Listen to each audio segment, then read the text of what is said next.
direktorların işə qəbulu müsabiqəsinə 3000-dən çox şəxs müraciət etmişdi. Onlardan təhsil səviyyəsi, iş təcrübəsi uyğun olan 941 nəfər uyğun bilinib və onlar müsahibə mərhələsinə dəvət alıblar. Müraciət edənlərin çoxluğu sevindirici haldır. Çünki bu bir tərəfdən imkan yaradır ki, ən yaxşıları seçə bilək. İkinci tərəfdən bu bir göstəricidir ki, müəllimlərimizin karyera inkişafına marağı var. Müsabiqəyə buraxılan namizədlər arasında bir qrup namizəd var ki, onların iş təcrübəsi, idarə etmə təcrübəsi kifayət qədər var, lakin onların ilkin diaqnostika qiymətləndirməsi yoxdur. Sertifikatlaşdırmada iştirak etməyiblər.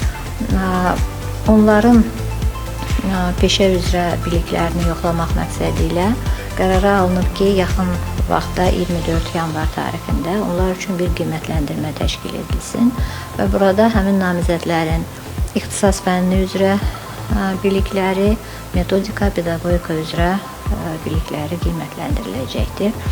Və bu son vaxtlar bildiyiniz kimi bizim prioritet tələblərimizdən biridir ki, hər bir məktəb rəhbəri öz ixtisasını, pedagogikanı və metodikanı dərindən bilsin. Müsahibə mərhələsində əlbəttə ki, onların daha çox dəyərləri, bacarıqları qiymətləndiriləcək.